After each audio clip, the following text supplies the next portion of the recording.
Hey everyone, welcome back. If your EcoSmart water heater suddenly stops heating, a quick reset is often all it needs, especially after a power surge, overheating event, or thermostat glitch. These units are built with safety systems that shut them down automatically when something isn't right. Before doing anything, safety comes first. Turn off the power at the circuit breaker labeled water heater. This step is critical to avoid electrical shock.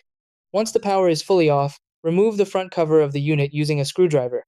Behind that panel, you'll find a small red reset button, usually located near the thermostat on the left side. Press this button firmly until you feel or hear a click. This confirms the reset has been triggered. After resetting, reinstall the front cover securely and restore power at the breaker. Turn on a hot water tap and allow a few moments to confirm the heater is working again. If the unit still doesn't heat, check the display for error codes. An E1 code points to an inlet thermostat issue, while E2 indicates an outlet thermostat problem. Persistent errors mean it's time to contact EcoSmart customer support for further diagnostics.